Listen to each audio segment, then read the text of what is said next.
Bonjour Michel, je suis ravie de t'accueillir aujourd'hui. Merci de nous partager de ton temps à moi et à ma communauté. Alors, je vais te présenter en quelques mots et puis tu me diras si j'ai oublié quelque chose. Est-ce que ça te dit? Alors forcément, si tu racontes ma vie, tu auras oublié quelque chose. Mais non, mais alors bonjour Divine, bonjour à toi. C'est un vrai plaisir de pouvoir être interviewé par toi et surtout d'être interviewé avec ce grand sourire. Moi, quand je vois ça, j'ai envie d'être interviewé par n'importe qui, pour autant qu'il y ait un sourire. Et puis, c'est toi, tu Merci as absolument Michel. beaucoup de talent, donc je t'écoute. Merci. Alors, pour ceux qui ne te connaissent pas, même si je sais qu'aujourd'hui, quand même, tu es très actif sur les réseaux sociaux, tu es reconnu dans la rue, tu es reconnu dans les trains, tu es reconnu dans les différentes villes de France. Pour ceux qui ne te connaîtraient pas, je vais juste te présenter en quelques mots. Donc, tu es conférencier professionnel labellisé, hein, puisque tu es aujourd'hui un spécialiste, je crois, de l'optimisme et de l'audace et du management bienveillant. Alors ça, c'est vraiment quelque chose qui nous réunit tous les deux, le management bienveillant.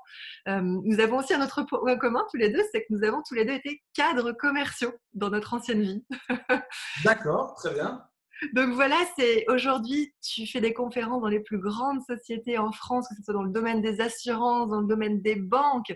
Est-ce que j'en oublie, Michel? En fait, dans tous les domaines, c'est dans le domaine pharmaceutique, pour des entreprises privées et publiques. Là, il y a quelques jours, j'étais par exemple à la préfecture d'Île-de-France où j'ai donné une conférence devant 100 cadres du gouvernement, par exemple. Donc oui, donc c'est pas que les entreprises, c'est parfois même des institutions gouvernementales. Et puis parfois même des associations, souvent des associations professionnelles, comme les dirigeants commerciaux de France, comme le CJD et d'autres CPME, etc. Donc en fait, n'importe quel, j'ai envie de dire, organisme professionnel ou associatif qui désire avoir un conférencier pour leur convention, leur séminaire ou leur journée, des journées spécifiques, eh bien, souvent, ils font appel à moi. Donc, ça peut être très, très variable. Voilà, ça passe effectivement de ce genre d'entreprise-là. Regarde derrière, voilà, derrière, par exemple, C'est c'est ça. un complet. Alors, je ne reçois pas à chaque fois un badge à chaque conférence, mais tu vois un petit peu ce qu'on reçoit quand tu fais une conférence, ça souvent un petit badge. Et en général, ça, ce sont des gros, gros événements. Voilà, ça donne un petit peu une idée. Et alors, pourquoi j'affiche ça? C'est parce que pour moi, c'est ma façon à moi de célébrer, de vivre le rêve que j'avais d'être conférencier professionnel. Et quand je vois ça, je me dis, je vis le rêve que je me suis fixé il y a 12 ans, mais je ne vais pas aller trop vite. Tu devais me présenter. Je vais beaucoup trop vite. En fait, ça y est, tu vois, c'est ce que je voulais dire, c'est qu'en fait, tu as réalisé ton rêve et tu es Oui, devenu conférencier professionnel. oui, Donc, oui, à la FCP, aujourd'hui, tu es reconnu, tu accompagnes même les nouveaux conférenciers. oui, Donc, oui. alors, aujourd'hui, d'après toi, là, ça fait combien de temps maintenant que tu es vraiment dans ton rêve? Euh, je l'ai commencé il y a 12 ans, mais bon, comme tout rêve, ça ne se fait pas du jour au lendemain. Allez, je vais juste, de façon très terre à terre, parler à partir du moment où j'ai pu donner ma démission en tant que salarié Oui, pour pouvoir en vivre à plein temps. C'est il y a 5 ans maintenant. Donc ça fait 5 ans. 5 ans que je vis de ça à plein temps et que j'ai pu me libérer, je dis bien me libérer de mon salariat avec un pincement au cœur, parce que bon, quand on travaille pour une entreprise depuis plus de 18 ans avec beaucoup de passion, il y a quand même un pincement au cœur parce que c'est une vraie portion de vie, C'est ça. mais sans aucun regret de toute façon. Oui. Bah, de toute façon, ce qui vraiment rayonne de toi et ce qui transpire de toi, c'est cette envie de partager ta passion. On sent qu'aujourd'hui, l'optimisme est quelque chose de très important et c'est pour ça aussi que quand on est tous les deux, on est tout de suite grand sourire parce que vraiment, pour toi et moi, la positivité, l'optimisme, ce sont des valeurs très ancrées et très importantes pour nous. Et je crois qu'aujourd'hui, d'ailleurs, ta conférence phare, elle est autour de ça. Est-ce que tu veux nous en donner le titre, Michel? Ah oui, ben ça s'appelle tout simplement l'audace de l'optimisme. Voilà.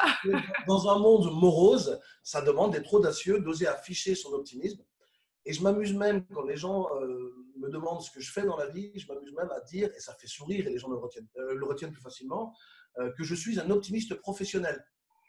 C'est-à-dire que je gagne ma vie à être optimiste, je gagne ma vie à être heureux. C'est fantastique. Alors Elle est pas forcément, belle, la vie. les gens ont envie d'en savoir plus, mais comment vous gagnez votre vie à être heureux? Laissez-moi vous expliquer.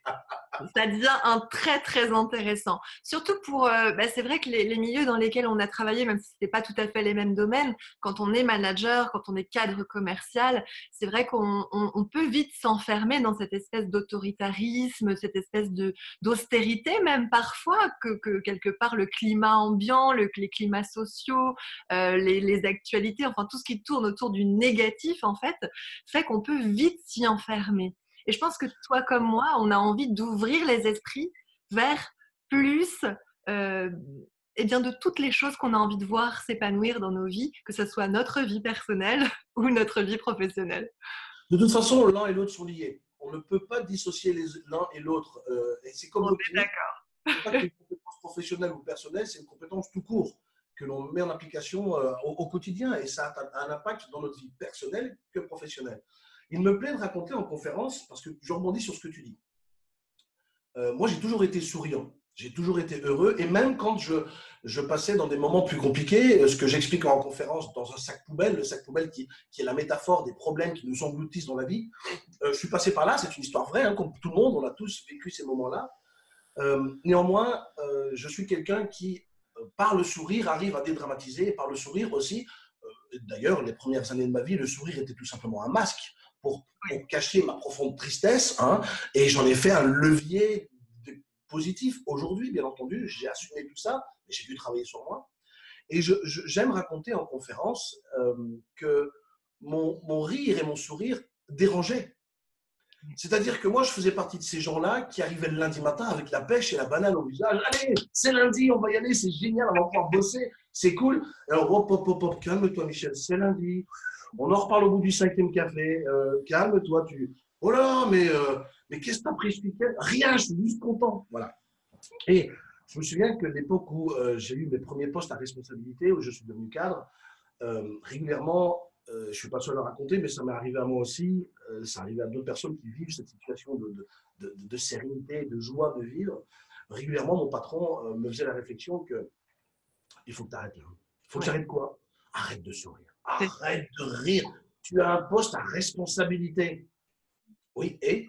Non, non, mais quand tu es cadre, tu dois être un exemple. Tu dois montrer que tu as un poste de responsabilité, tu as vraiment un fardeau sur les épaules. Et j'ai dit, non, ça veut dire que quand tu es cadre, tu deviens con. Voilà. Voilà. Quand je dis ça en conférence, ça fait rire tout le monde. Dernièrement, j'ai dit ça à une entreprise d'assurance et ils ont tous applaudi. Donc, ils ont tous bien compris la métaphore.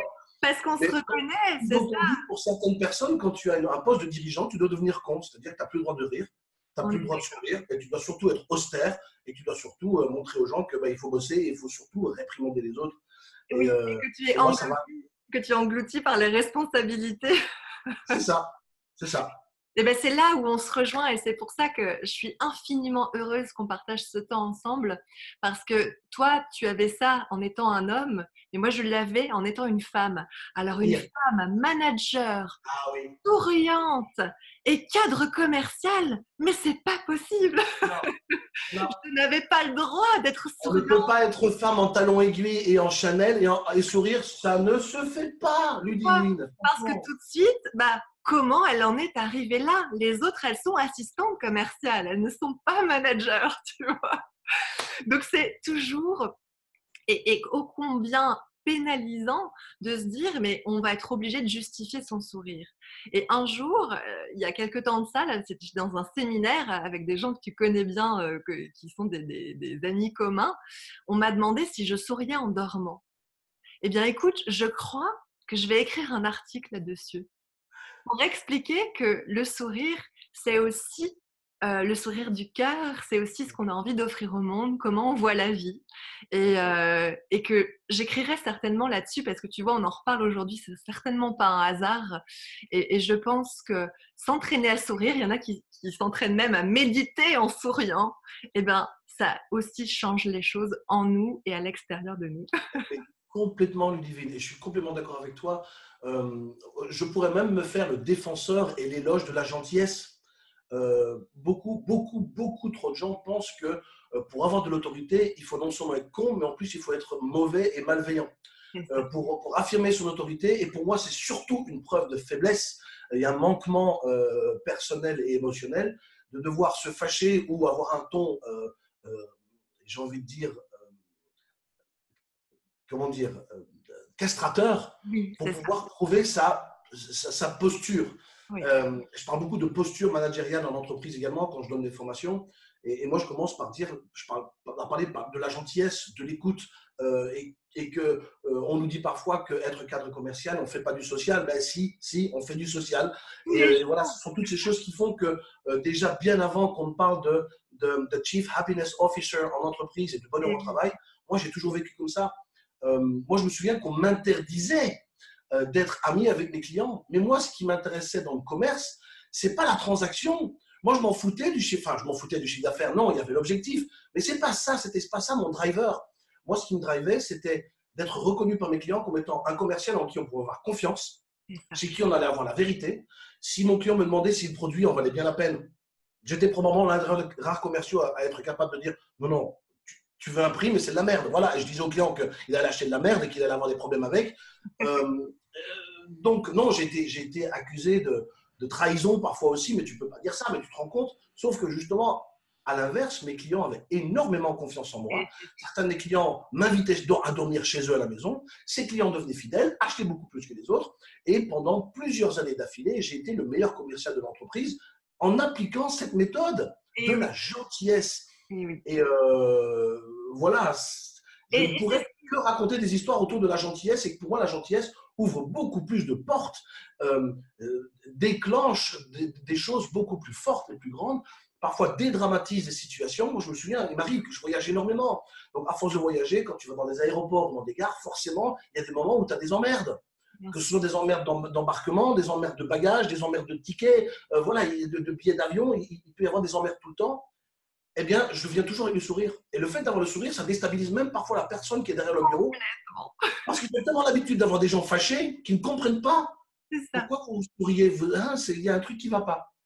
Et ça fait plaisir à l'autre, donc elle aura plus plaisir à t'aider. Et finalement, ça débloque beaucoup plus de situations que si j'étais énervé. Et en plus, bénéfice incroyable, je suis moins énervé. Alors, Et voilà. ça ne veut pas dire que ça ne me gonfle pas, bien sûr, parce qu'il m'est arrivé de rater des avions, parce qu'un autre est en retard. Bien sûr que ça me gonfle. Mais c'est déjà assez compliqué comme ça qu'il faille en plus rajouter de la douleur à la douleur. Voilà. Oui, c'est ça. Je partage tellement aussi le côté de remettre de l'humour. Tu vois, j'ai conclu ma dernière conférence sur la confiance, notamment parce que moi aussi, je travaille beaucoup sur la confiance, parce que c'était comme toi, c'était mon atout, parce que comme quoi les gens souriants inspirent la confiance, puisque on me disait, mais toi, Ludivine, de toute façon, tu as les meilleurs résultats parce que les gens te font confiance. Ben oui. Et donc, du coup, je clôturais ma conférence avec cette petite phrase que j'aime bien, c'était être sérieux sans se prendre au sérieux. Et c'est là aussi où on en revient à cette autorité dont tu parlais tout à l'heure.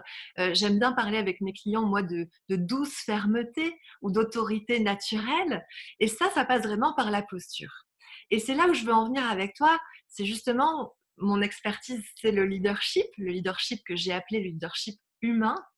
Et d'après toi, Michel, est-ce que justement, il y a cette notion de leadership et comment toi, tu définis le leadership?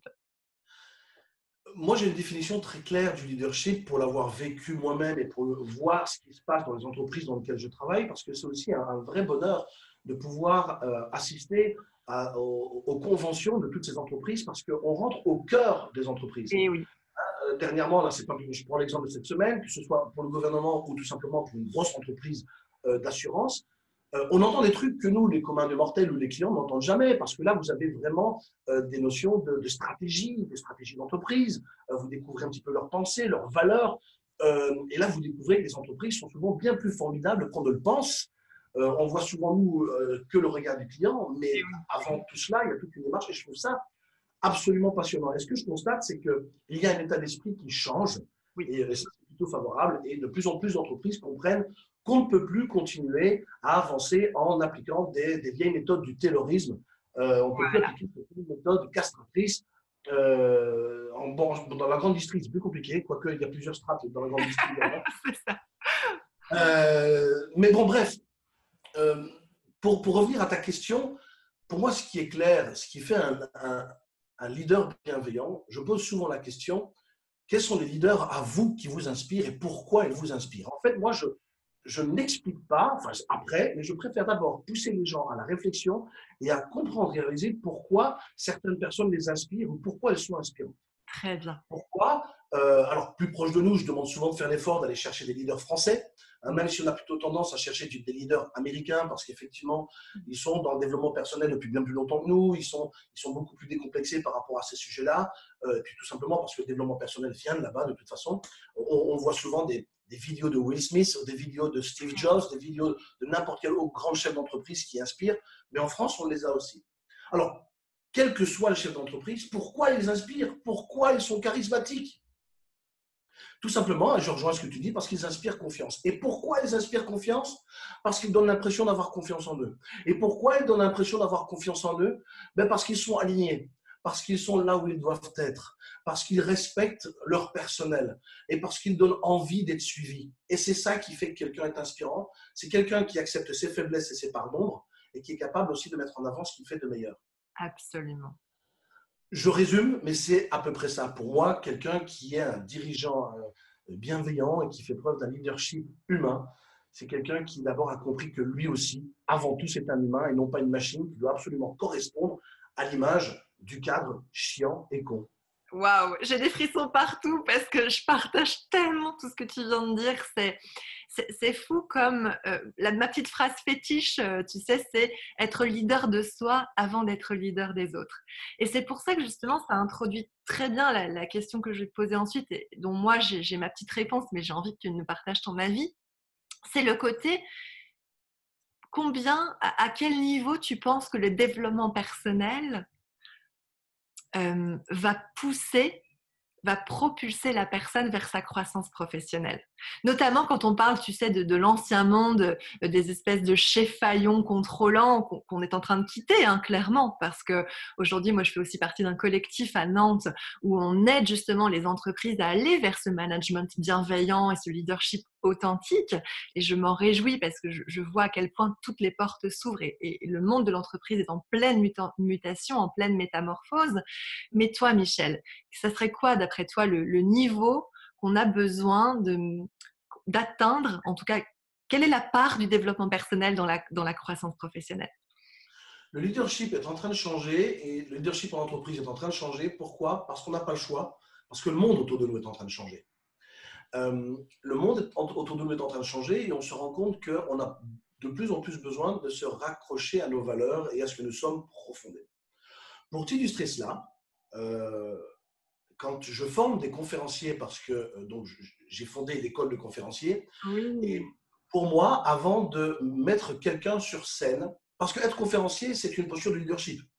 Ce qu'il faut savoir, c'est que quand on vient sur scène, qu'une entreprise ou que n'importe quelle organisation fasse appel à vous pour venir délivrer un message ou une expertise, c'est parce qu'ils reconnaissent en vous une autorité, une expertise, une personnalité. Et pour moi, dans mes valeurs, il est hors de question d'avoir quelqu'un sur scène qui n'est même pas aligné avec ce qu'il dit. Pour moi, il est hors de question que qui que ce soit prenne un micro s'il n'incarne pas ce qu'il va dire. Et dans l'école de conférencier, la toute première semaine de formation que l'on fait en immersion à l'étranger, on passe les premiers jours, non pas à travailler ton message, parce que j'en ai rien à cirer à ce stade-là, mais à travailler sur le messager. Eh oui. Qui tu es, pourquoi tu veux aller sur scène, pourquoi tu veux inspirer le monde. Est-ce que tu as conscience qu'en devenant conférencier professionnel, tu deviens un influenceur au même titre que les influenceurs du net? Tu deviens un influenceur. Qui dit influenceur dit aussi responsabilité. Est-ce que tu as les épaules assez larges pour porter cette responsabilité? Et autour de ces questions-là, on travaille le conférencier avant d'avoir travaillé son message. Eh bien, c'est ça le leadership. Le leadership, le leader qui est inspirant, c'est celui qui a travaillé sur lui. Et c'est là où le développement personnel intervient. Il devient de plus en plus ouvert, on en parle de plus en plus. Il suffit de voir les rayons de développement personnel à la Oui, FNAC, dans les magasins, dans les bibliothèques. C'est un rayon qui grandit d'année en année absolument. parce que ça ne fait pas que se démocratiser, ça devient un phénomène de changement sociétal où on comprend enfin que pour changer le monde et pour se changer soi, eh bien, il faut peut-être être aligné avec soi. Et oui, le développement personnel est inévitable. Et moi qui ai commencé ce métier il y a 12 ans, j'ai commencé par un master en coaching. Il y a 12 ans, la mode, c'était que tout le monde voulait devenir coach. Coach. Aujourd'hui, il y a eu du nettoyage qui a été fait, donc ça se passe un peu mieux. Bon, maintenant, aujourd'hui, il y a une nouvelle mode, c'est que tout le monde veut devenir conférencier. C'est vrai. Et je dis que c'est une mode parce que ça m'exaspère, parce que n'importe qui veut devenir conférencier. Parce que n'importe qui pense qu'il suffit de bien parler en public pour pouvoir avoir des standing ovations. Et ça va beaucoup, beaucoup, beaucoup plus loin que ça. Mais oui, le développement personnel est pour moi aujourd'hui devenu quelque chose d'incontournable et qui se développe, qui devient effectivement indispensable dans le changement d'un individu, d'un leader ou d'une entreprise. Ouais. C'est incroyable. Enfin, pour moi, c'est presque 90%, tu sais, même la part que devrait représenter le développement personnel pour justement aller vers ce leadership authentique, ce leadership plus humain. Parce que si on se comprend, nous, en tant qu'êtres humains, on comprendra plus les autres. Et c'est vrai que c'est pour ça aussi que je me suis spécialisée aujourd'hui à l'accompagnement des dirigeants et des entrepreneurs, parce que pour moi, ce sont eux qui seront contagieux et qui iront impulser ce changement, cette transition positive et efficiente des entreprises. Le piège que l'on rencontre dans beaucoup d'entreprises, et c'est… alors ça, c'est un piège que l'on rencontre dans le monde entier, parce que justement, le fait de voyager, je me rends compte qu'en fait, l'humain elle-même, où qu'il soit, Oui, d'accord. Donc, l'humain, qu'il soit en Asie ou en Amérique ou en Europe, dès que l'homme, avec un grand H, a un peu de pouvoir, il a plutôt tendance à partir en sucette. c'est ça. Ensuite, il y a la culture. La culture vient effectivement un peu lisser tout ça. Et il y a effectivement une culture du leadership différente dans les pays anglo-saxons que chez nous en Europe et en plus encore en France. Et la culture du leadership en France, c'est plutôt la culture de c'est moi qui commande et tu écoutes. C'est Et ça. c'est une culture qui nous a inculquée depuis le plus jeune âge, autant dans nos familles, parce qu'on nous a appris, papa et maman, c'est moi qui commande, tu fais ce que je te dis et tu n'as rien à dire. Ensuite, qui reproduit à l'école primaire, c'est le prof qui commande, c'est l'institutrice, l'instituteur, et on ne le contredit surtout pas, ça ne se fait surtout pas. Et en France, on apprend à se taire et à accepter ce qu'on te dit sans ne dire quoi que ce soit, alors que dans les pays anglo-saxons, on apprend aux enfants, donc au plus jeune âge, à s'affirmer, à parler en public, à s'exprimer. Et c'est ce qui fait la différence aussi, même dans la façon dont on parle entre nous. Bien sûr. C'est que les anglo-saxons sont nés avec, et sont nés c'est leur culture, et nous, on est plutôt nés avec tu la fermes et tu écoutes tes dirigeants. Et on Exactement. a un pays très hiérarchisé. Et ça arrange beaucoup de gens parce que ça permet effectivement aussi de manipuler tous ceux qui sont en dessous. C'est Oui, puis moi ton chef. se déresponsabiliser parce que tout le monde n'a pas envie de prendre la responsabilité de sa vie aussi. Hein. Aussi, et ça fait partie de notre culture franco-française. Et quand j'anime un atelier de dirigeants, la toute première question que je pose dans mon atelier, c'est quel type de leader aimeriez-vous avoir? Pas être, mais avoir. Parce que souvent, on critique les leaders qui nous en ont fait baver, et puis on reproduit les modèles qu'on nous a donnés, C'est ça. au même titre que beaucoup de parents reproduisent les modèles qu'eux ont eus. Voilà. Beaucoup d'enfants battus sont eux-mêmes des enfants d'enfants battus. Hein, voilà. Et il faut avoir la force, le courage de briser certaines chaînes pour ne pas reproduire des schémas. Et oui. Sauf qu'ici, il y a un truc qui fait que, bon, on a été dur comme ça avec moi, je vais dire comme ça avec toi. Et alors, l'excuse la plus bidon que je puisse entendre et qui me fait hérisser les poils, c'est ça va, j'en suis pas mort. Hein. Et Non, voilà, d'accord. Bien, t'en es pas mort, c'est clair, mais regarde dans quel état émotionnel tu es. c'est ça. Voilà. Et les Donc, schémas et les conditionnements, c'est tellement dévastateur en fait. et ce qu'il y a, c'est que les gens savent que ça ne fonctionne pas, Mm. mais ils reproduisent quand même. C'est ça. Parce que c'est tellement plus facile de rentrer dans un moule. Et c'est pour ça que je pose la question confrontante, non pas quel type de leader vous voulez être, je m'en fous de cette réponse. Moi, c'est quel type de leader vous voulez avoir. Parce qu'en posant cette question, on pousse les dirigeants à se dire, ouais, qu'est-ce qui me ferait plaisir? Quel type de leadership, moi, m'aiderait? Quel Oui. type de leadership me tirerait vers le haut? Et en fait, tu fais une sorte de méta, tu pousses les gens à non pas se mettre, eux, dans une position de leader, mais quel type de leader, moi, m'inspirerait, me donnerait envie de le suivre. Mm. Sous-entendu, c'est ça que tu dois devenir. C'est ça. Tu L'autre vois? jour, je leur ai posé la question s'ils aimeraient être managés par eux-mêmes. Je C'est peux te ça. dire que ça a poussé à une superbe réflexion et du coup une vulnérabilité aussi au final. Oui, Parce que complet. on a beau être dirigeant, dirigeante, manager, entrepreneur, ben, nous sommes des êtres humains, que nous soyons asiatiques, anglo-saxons, français, québécois. Moi, je travaille énormément avec les Québécois depuis 3 ans parce que c'est grâce à eux que je suis devenue conférencière junior, on va dire.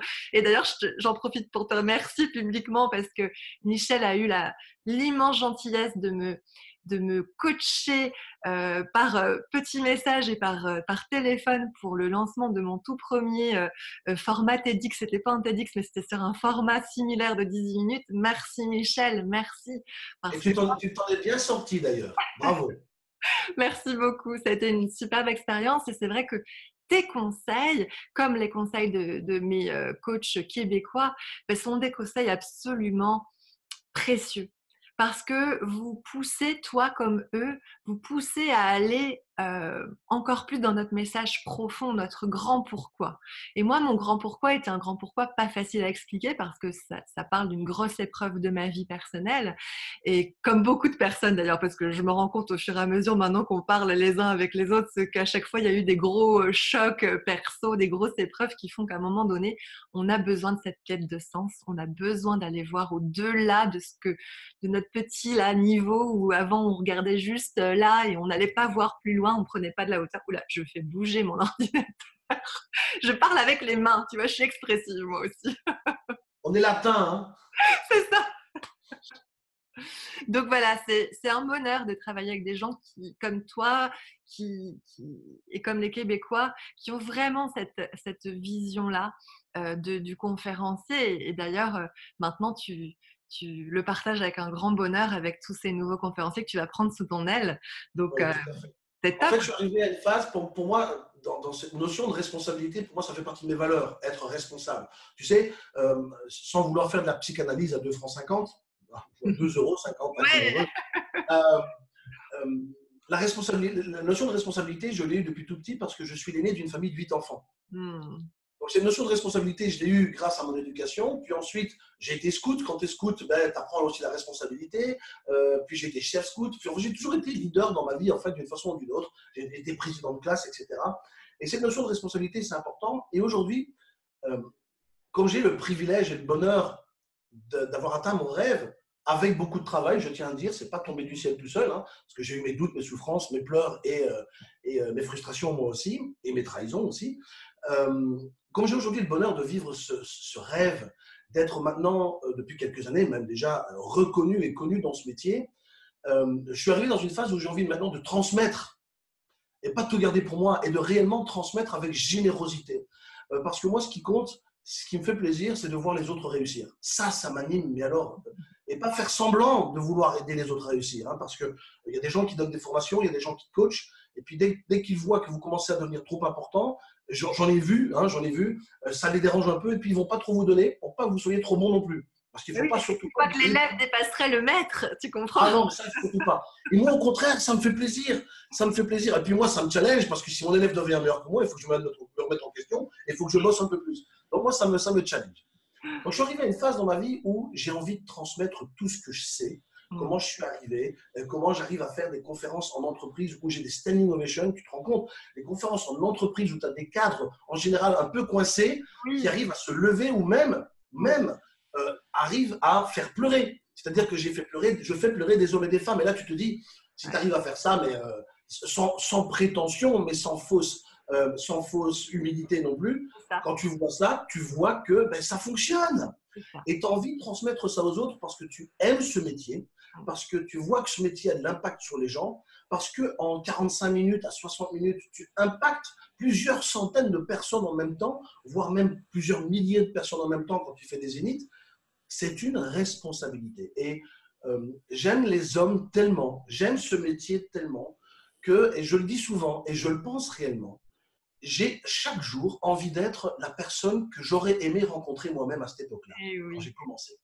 Parce que j'ai commencé tout seul. Il y a 12 ans, le monde de la conférence n'était pas développé comme on l'a maintenant. C'est On vrai. commençait en France à peine à parler des TEDx, Mm. alors que les TEDx, ça existe depuis plus de 20 ans. Moi, je regardais ça, j'habitais à l'étranger, je regardais déjà les TEDx il y a plus de 20 ans, moi.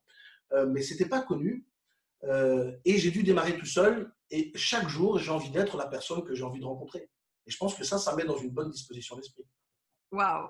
Et je C'est pense que le leadership, c'est exactement pareil. Le leadership, c'est être aussi au service de ceux que l'on sert. Et ceux que l'on sert, ce ne sont pas nos larbins, ce sont ceux qui forment notre équipe. voilà. Et quand notre équipe sentira qu'on est là pour les servir, eh bien, quand l'équipe est normalement constituée, je dis bien normalement constituée, parce qu'on a parfois des tordus parmi nous, on a parfois des personnes de mauvaise foi aussi, mais normalement, globalement, Et puis, c'est même prouvé par les sciences cognitives.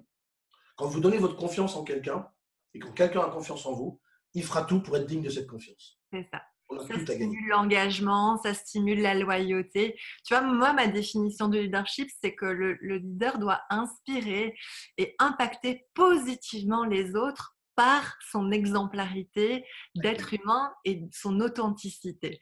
Donc au Exactement. final, on dit la même chose, c'est juste que les mots sont différents et c'est un grand bonheur de voir que nous sommes maintenant nombreux à œuvrer en ce sens parce que nous sommes voilà, des colibris.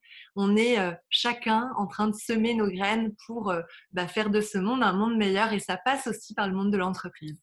Et ce qui me fait plaisir, c'est qu'on parle de colibri, c'est notre petite part à nous, et je constate autour de nous qu'il y a de plus en plus de colibris. C'est ça. Donc ça devient tellement important qu'on commence à avoir des essaims de colibris. Voilà, Et à un moment où on commence à avoir des essaims de colibris, ça ne passe plus inaperçu. Et, absolument. et moi, j'adore cette image. C'est bon, j'adore parler en métaphore, mais c'est une métaphore que je rebondis sur ce que tu viens de dire. Je rencontre beaucoup d'entreprises où il y a en tout cas, même si on n'y est pas encore, où il Oui, y a en tout cas la volonté de faire les choses dans ce sens. Et moi, je trouve ça absolument encourageant. absolument. Même, alors, même à la SNCF. C'est-à-dire qu'il y a parfois des entreprises à des statuts un peu particuliers, comme la SNCF, comme la Poste, comme chez EDF, qui ont été des entreprises régies, des régies de gouvernement, donc qui ont été des entreprises publiques. Et donc, il y a toujours dans ces entreprises-là une notion de public et où le privé est rentré.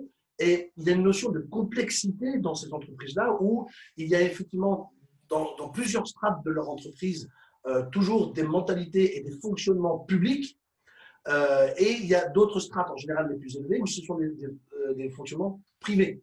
Oui, Et donc, il y a parfois des forts désaccords, mais des forts désaccords de valeurs, de tempérament, d'idées.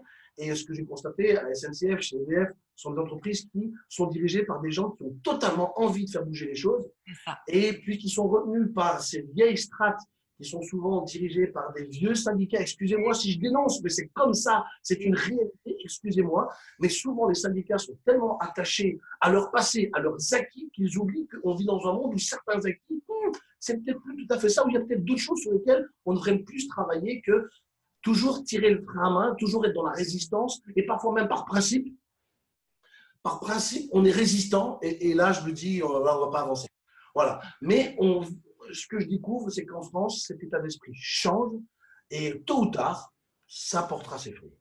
Et oui, et on le sent parce que tu vois, ne serait-ce que dans ma petite ville de Nantes, parce que Nantes c'est une grande ville, mais c'est aussi une petite ville à côté, par exemple, de Paris, je pense à ça, c'est que sur les 2 derniers événements liés à l'innovation managériale, on a réuni 5000 dirigeants, managers qui s'intéressent au changement positif et la transformation positive et Voilà. efficace. Rien qu'à Nantes, donc c'est pas peu dire. Bien sûr, bien sûr. Imagine, voilà, c'est ça. Donc, on peut vraiment faire des grandes choses et c'est un sujet qui nous passionne tous les deux. Donc, je pense qu'on pourra en parler pendant des heures et Je pense, oui. Oui. on va devoir conclure pour que. Et j'ai envie de te poser cette dernière question, Michel, pour conclure. Quels seraient pour toi les conseils que tu donnerais aux gens qui nous écoutent aujourd'hui, qui vont nous voir dans cette interview, dans cette vidéo, pour développer son leadership tel que nous deux, nous le voyons? Ça serait quoi tes 2 ou 3 conseils allés pour développer son propre style de leadership? Pour moi, le premier, pour moi qui est vraiment inévitable, c'est d'être un exemple.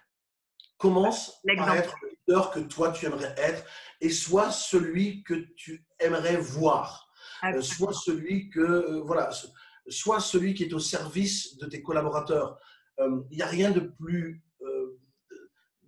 dévalorisant et de plus destructeur que d'avoir un chef, je dis bien un chef, non plus un leader, qui demande à ses collaborateurs des choses que lui-même n'est pas capable de faire. Et c'est complètement destructeur. Donc, être un exemple, ça pour moi, c'est vraiment extrêmement important. Ensuite, de considérer que les différences dans notre équipe font la force de notre équipe. J'entends trop souvent des leaders dire « mais moi j'ai une équipe de bras cassés ». Si ça se trouve, ils sont bras cassés parce qu'ils ne sont pas au bon endroit ou parce qu'ils ne sont pas épanouis. C'est ça.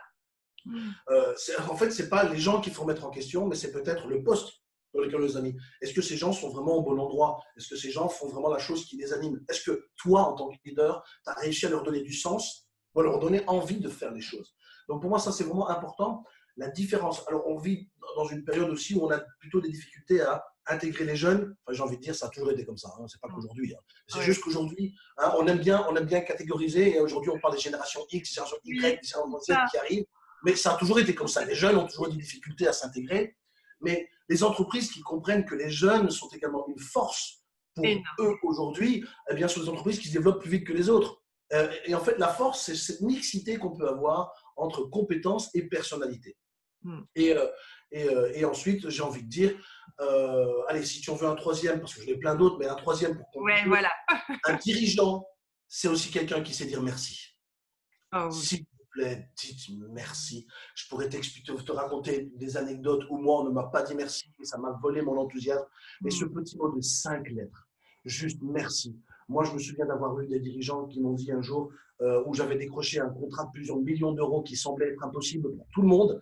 Mhm. Mon boss me dit, qu'est-ce que tu veux? C'est bon, tu es payé pour, tu veux pas qu'on t'érige une statue dehors, Oh non? mon Dieu.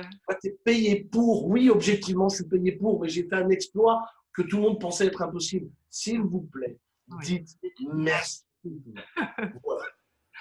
Eh ben, c'est une merveilleuse conclusion parce que je crois aussi beaucoup dans le pouvoir de la gratitude, Michel. Alors, merci infiniment. Merci Merci à toi de m'avoir accueilli. pour ce moment. Et où est-ce que, si les gens de ma communauté, si les gens qui regardent cette vidéo veulent te retrouver, comment ils font, Michel? Ah bah, in Googleise, parce qu'il y a tellement de choses à lire et à voir. En fait, tu fais michelpoulard.com, c'est pour arriver sur mon site commercial. Ok. Donc là, vous allez voir, trouver tout ce qui est attaché à mes activités de conférencier professionnel. Ensuite, j'ai un blog, sourcedoptimisme.com, que je n'ai pas alimenté depuis trop longtemps parce que justement, je suis tellement pris que malheureusement, mais il y a beaucoup de choses d'inspiration à aller chercher là-dedans. Ensuite, ben, j'ai ma chaîne YouTube où j'arrive aux 10 000 abonnés, là, je pense, maintenant, en ce moment. Waouh.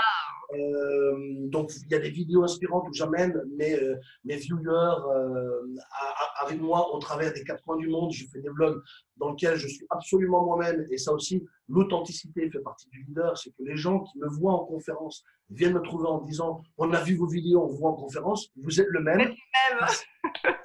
Ben, ça aussi, c'est arrivé à être aligné pour être authentique. Donc, il y a la chaîne YouTube. Et enfin, pour ceux qui sont intéressés par le métier de conférencier, il y a tout simplement le site qui s'appelle écoledeconférencierprofessionnel.com pour un peu plus voir ce qu'est cette école de conférencier si ça vous intéresse. Avec ça, je t'ai tout dit, Ludivine. Eh bien, merci. Merci infiniment. C'est vrai que tu vois, là, le dernier groupe que j'ai créé, Facebook, il s'appelle Entrepreneurs plus alignés, plus impactants, plus inspirants, parce que justement, dans ma définition du leadership, j'incluais cette notion d'authenticité. Ouais, Et donc, c'est important. c'est une merveilleuse conclusion. Et je pense qu'en effet, toi comme moi, quand les gens nous voient aussi bien ici, là, sur YouTube, sur Facebook, sur Insta, sur LinkedIn, et en vrai, eh bien, nous sommes les mêmes. Et je pense qu'on peut Exactement. aussi se remercier pour ça. Exactement. Et être soi, c'est être libre. C'est la liberté, complètement. Merci, merci, merci. Merci à toi. Et à Merci tout à toi. bientôt, Michel. Je t'embrasse et je t'embrasse tous ceux qui nous regardent en ce moment. Bye, à tout bientôt.